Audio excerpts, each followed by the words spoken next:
Good evening and welcome to the Writer's Block. I'm your host, John Ronan, and as you know by now, because we're in our 23rd year, I interview writers about their craft, what they've done in the past, what they're doing now, what they might have planned for the future. We do interview other kinds of artists. We've had artists, pictorial artists, we've had sculptors, we've had musicians, we've had actors. It's a pretty wide net. So if you have an idea for someone who might be right for the show, a writer or another brand of artist, please watch for our address at the end of the program. I want to also mention, on top of the fact that we are in our 23rd year, we are only one of many shows generated and produced here by Cape Ann for Cape Ann. That's not a service you get with Dish. Remember that when the salesman calls. You can't get the Writer's Block on Dish. I'm very happy to say tonight that we do have a distinguished writer by the name of Laura Harrington. She was on the show once before. I'm sure you remember 1995, but it's not too soon to have her back, especially because she's just successfully launched her first novel, very, very successfully internationally, Alice Bliss. Laura Harrington is an award-winning playwright, lyricist, and librettist, all that before her first novel. She teaches playwriting at MIT and lives here in Gloucester. Alice Bliss, her first novel, grew out of her one-woman musical, Alice Unwrapped. Her novel, Alice Bliss, was recently, this is the fall of 2012, recently awarded the Mass Book Award in Fiction, given by the Massachusetts Library Association and the Massachusetts Center for the Book. Laura Harrington, welcome to the Writer's Block. Thanks, John. It's great to be here. Welcome back. Thank you. I want to show the novel so that our viewers get a good visual image of the cover, and if they don't have it yet, they can we show that cover? If they don't have it yet, they can race out and get it. It came out in the summer of 2011. Yep. And it is selling still, I know, like gangbusters. Now, in the introduction, I mentioned that you are an award-winning playwright, lyricist, librettist, and now novelist. Can you tell us something in general, before we talk about the novel, about your writing background and where that drive comes from? Well, it's odd that I went to graduate school expecting to write a novel, and in my first semester took a course with Arthur Kopit, who was a very well-known playwright, and it changed my life. And I didn't even imagine, I'd never met a playwright. I didn't know one could be a playwright, and I had no idea that the theater was going to put together the things I loved the most, which are music, poetic language, and the visual arts. And where was this? What school? I went to City College of New York at 138th Street and Convent Avenue, and absolutely fantastic program. I studied playwriting with Arthur Kopit and fiction with Donald Barthelme. So I was in some great company. Distinguished. Yeah, Cool. it was great. And oddly enough, here I am writing my first novel after 25 years, writing everything you can write in the theater: plays, musicals, operas, radio plays. Does the success of this novel mean you're going to be a fiction writer from now on and not be a librettist or Well, I have some news I can share with you about Alice Bliss. I'm finishing my second novel and hope to put it on my agent's desk in the next couple of weeks. And but right after that, I'll be working on Alice Bliss, the musical. We've been commissioned by Playwrights Horizons in New York to write the musical. And in a little bit of serendipity there, Playwrights Horizons produced my very first musical. It's on 42nd? 42nd Street, between 9th and 10th. Yep. 10th, Yep. yeah. They only do new work. It's a wonderful, wonderful place to develop a new project. Congratulations. Thank you. Thank you. Can you, as long as we're making news here, can you tell us the title of your new novel? It's called A Catalog of Birds. A Catalog of Birds. And what might we expect that? Well, let's hope we sell that book as quickly as we sold Alice Bliss, in which case you're probably looking at a year and a half. So early 2014? Something like that. Yeah. Keep your fingers crossed. The world will be straightened out by then, I'm Yeah. sure. And the book industry will be, solid as a rock. Yes, yes. let's talk about the book for a minute, well, for several minutes. When did you first get the idea for Alice Bliss and the basic structures? Young girl's father goes to war and creates. Yes, it's a classic Tension. coming-of-age story about a 15-year-old girl whose dad is in the reserves and is deployed. And I really wanted to write about the people we hear the least about in the wars that we're involved in, and those are the families and the children left behind. And I also wanted to write a book that was going to be palatable and intriguing and interesting to the reader. A lot of people, mostly we ignore the war. 99% of us have the luxury of pretending it's not happening, while 1% of us serve and do active duty. Much unlike the Second World War. Exactly. Everyone was involved. And because my dad was in World War II, and I grew up hearing about what it was like to be a part of that war and that everyone took part in one way or the other, it feels very strange to me that we could be at war for a decade and be able to live our lives as though it's not going on. And we all, as you say, we almost all do. And Absolutely. I know during Absolutely. the Second World War, it was slang to call every man you met soldier, just because Right. everybody had been or was in the service. Absolutely, absolutely.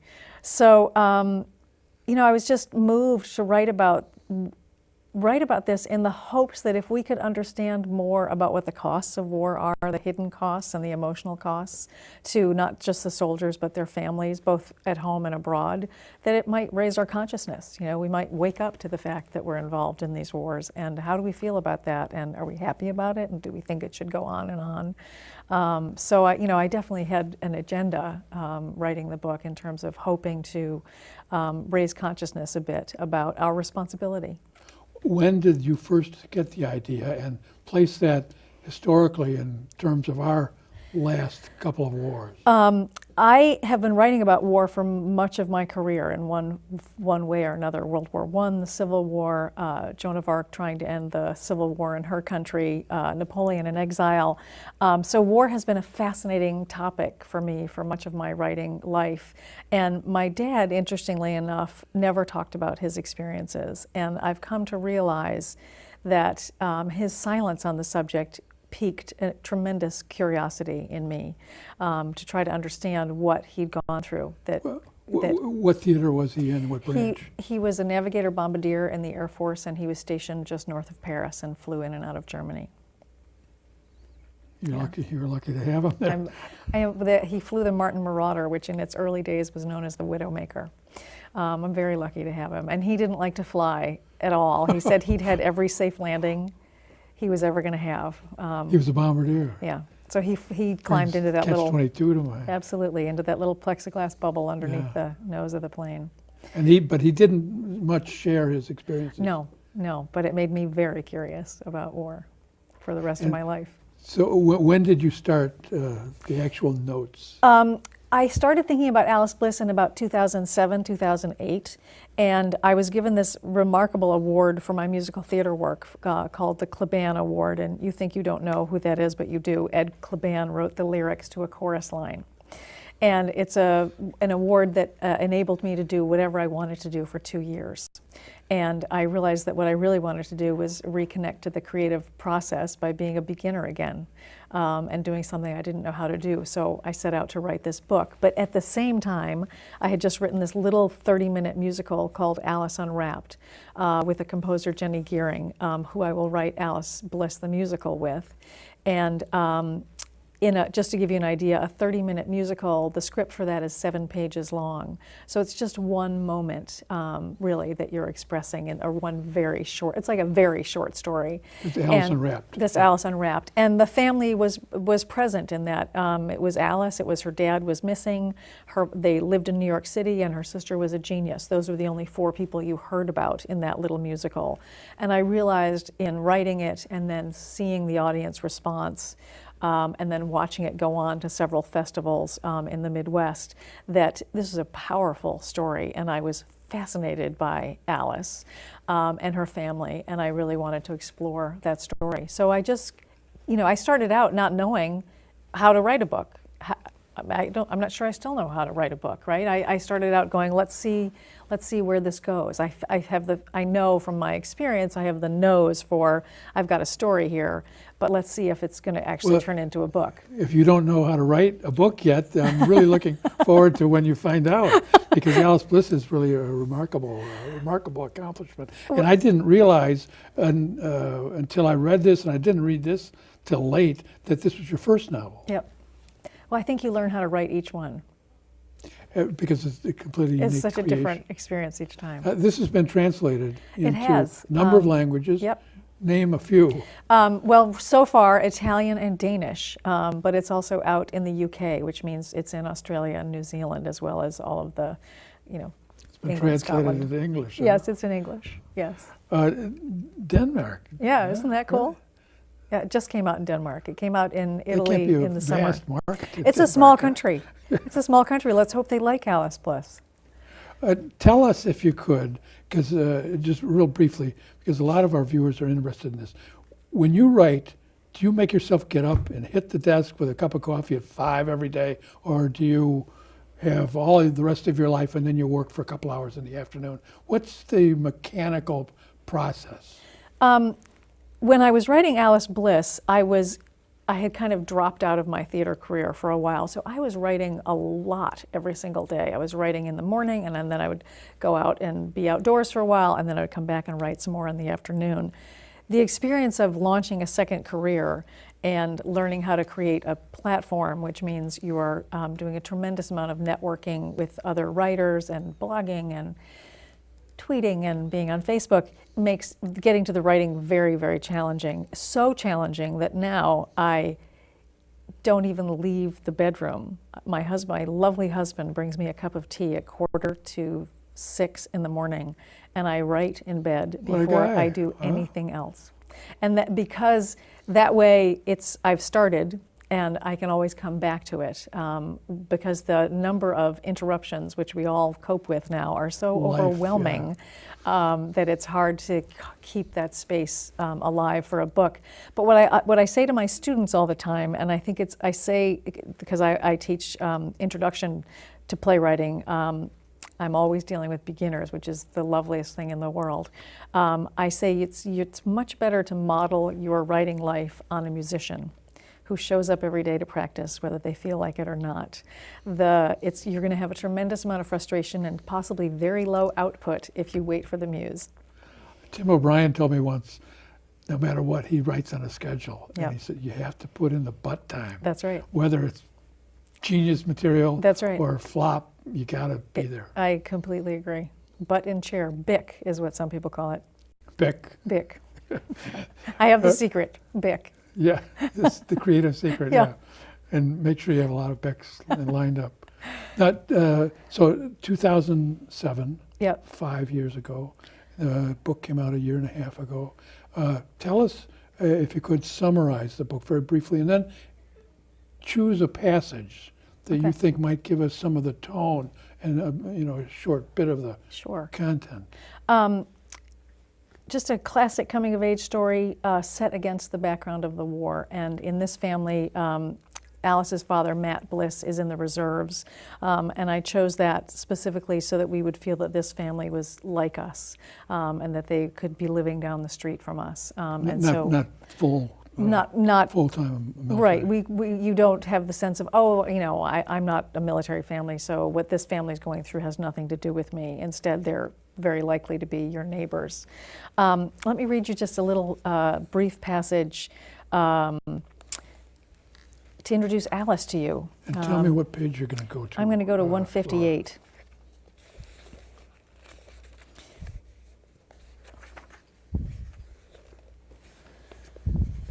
Alice pushes open the door of her dad's workshop. It used to be the garage until Matt went into business for himself. Back then, the plan had been to put an addition onto the garage for Matt's workshop, but he was always too busy to work on his own house. So her mom's car sits outside in the driveway, a bone of contention with Angie all winter long, but it's an old bone now, so mostly nobody notices it anymore, except Angie when she's scraping ice off her windshield. It's 4 o'clock. Mom's still at work. Ellie's on a play date at Jana's house. It took Alice an hour to decide to come out here after Uncle Eddie dropped her off, and another 10 minutes outside the door gathering the courage to open it. Now she has to walk in. She stands in the middle of the space. Her eyes adjust to the dim light. Aside from the dust, the place is as neat as a pin. Every tool has its place to hang. Every kind of nail and screw and fastener has its own jar. She crosses to her dad's big wooden tool chest and opens it. This is the chest he built for the tools that never leave the workshop. His father's hammer, his grandfather's awl and plane and C-clamps.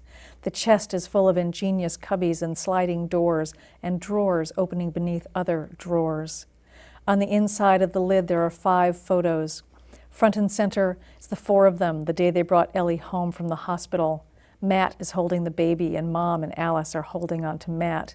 The grin on his face is so big it looks like it could lift him off his feet. It starts to rain, and the wind kicks up, blowing rain through the open door. She grabs her dad's work jacket, which hangs on a peg behind the door, along with some baseball caps, overalls, and work boots. Shrugging into his jacket, she almost loses it. Listening to the rain tapping out some sort of code on the roof, she closes her eyes and tries to see him. But what she sees is either the family photo in his tool chest or an image of a soldier lying face down in blood-spattered dust. The 2 impossibilities flash one after the other across her inner eye. She opens her eyes as the storm begins its crescendo. The rain on the roof has grown loud, and the wind is thrashing the lilac bushes outside the south window. She shoves her hands into the pockets of the jacket and finds a stub of pencil and a folded square of paper, a level, a receipt from the paint store, and a pair of keys. She lays them all out on the workbench. She unfolds the square of paper. It's a note and a drawing from Ellie, maybe from kindergarten when she was first learning to make her letters. It's a series of colorful squiggles, and on the bottom in black letters, some of them backwards, Ellie loves Daddy. She smooths out the creases with her palm and props the note up on the windowsill where he'll be able to see it when he gets home. Even with the jacket on, she's shivering. And she's not really sure if it's shivering or shaking or all the tears she's trying not to cry. So she gets up, grabs a broom, and begins sweeping. The sweeping and the rain and the distant rumble of thunder and the wind sending sheets of rain through the door all feel like they are happening inside of her. Ellie loves Daddy, she thinks. Ellie loves Daddy, and wonders if that will make a difference, if love and caring and needing enter into the equation of what will happen to her father and her family at all. Very wonderful. You see really clearly, I like the tools, and I feel that I'm in a workshop. I wish mine was that organized. And I have a wonderful gift for creating accurate emotion without and completely avoiding false sentimentality. It's very, very strong, and that's a difficult thing to do. Thank you. So thank you for reading that. I have a technical question. Yeah. When you read, you skipped a couple of paragraphs Yep. and a couple of sentences here and there. And I was wondering if you adjust for a spoken audience or whether you would have tightened this up if you had to do another edition. I'm adjusting for our time. I know it's very hard to judge how long 2 minutes is when you're looking at pages. With a play, it's easy; it's a page a minute. Yeah. But it's a little different with all this text on the page. So I was just trying to keep that. I was just technically rolling. curious. It's a very, very good passage, and I think the way it's a wonderful, symbolically, it just wonderful. It works wonderfully. She puts on her dad's coat, clothes, right? and puts on his crawls inside him, and of course he's not there. What has been your reaction when people whose families are involved in the war read this book? How have they responded to it? It's been very, very interesting. I've heard from a lot of military spouse bloggers. I bet people didn't know that that was a subset of bloggers, but they're a remarkable group of women. And I've heard both incredibly positive things, people saying like, finally, someone telling our story, and other things like, hey, you know, I checked this woman out to find out if she's, you know, a military spouse, and she's not. So how does she know our secrets? I thought that was a pretty good one. And then also heard a young woman wrote a very long essay about how upset she was about Angie, who's the mom in the book, who has scars out in there. yeah, and she's got ups and Right. downs in terms of how she handles Matt's deployment. And this young woman was very upset about Angie's downs and wrote a long, long essay. And finally, by the time she got to the end of the essay, she realized, oh my God, I'm so upset because I'm terrified that this could happen to me. I was going to say, did she sign it Angie? Yeah. And then I've also heard from military spouses who said, I read this after my husband came home, and I would caution my friends who have anyone deployed, do not read this book now. It's too much. Whoa, Yeah. that's the highest compliment. Yeah, so that's pretty remarkable. Yeah, that Yeah. is amazing. The tone that you chose there for that passage was wonderful about her occupying her father's spirit Right. in space in a Space way. and clothes. And, Can you pick another passage, and you don't have to hold yourself absolutely to 2 minutes, another passage that reflects something about the tone of the book and the character's arc? yeah, you know, I would love to read you something funny, actually. I could read you the beginning of a longer passage. Yeah, that might introduce what seems to be everybody's favorite character, who is Henry. I just have to find it. It's going to take me 1 second. 127. I'll just read the beginning of this.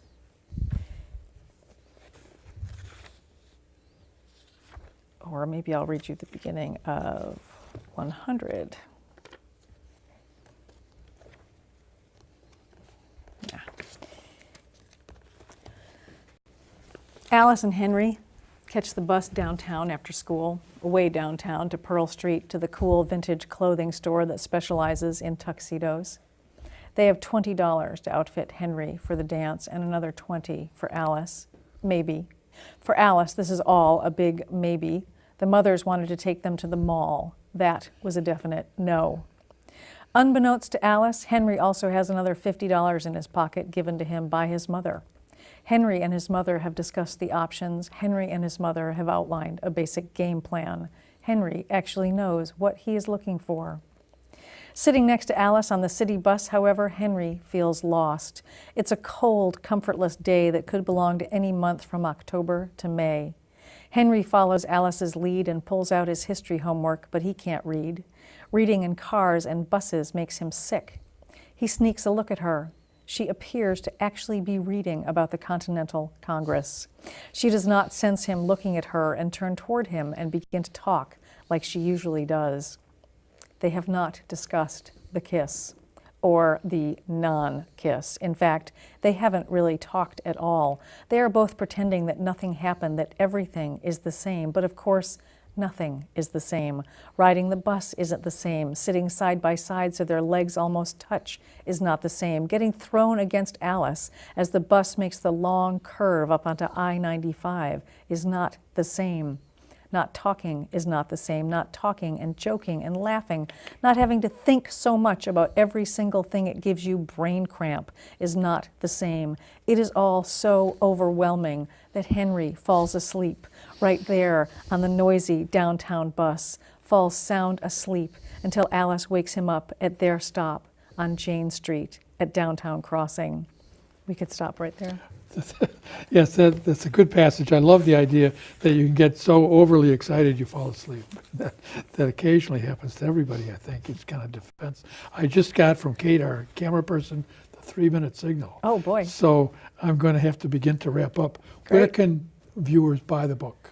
It's at the bookstore in Gloucester. It's at Toad Hall in Rockport. It's at the bookshop in Beverly Farms. And it's online, and it's an audiobook, and you can find it anywhere books are sold. You mentioned you have a website. I do. What is the... My website is lauraharringtonbooks.com, and you can find me on Facebook and Twitter, too. Laura Harrington Books, Books. one word, One .com. word, .com. Laura Yep. Harrington, as in H.A. Harrington, and books. We know that. So LauraHarringtonBooks.com and any of the bookstores on Cape Ann. Absolutely.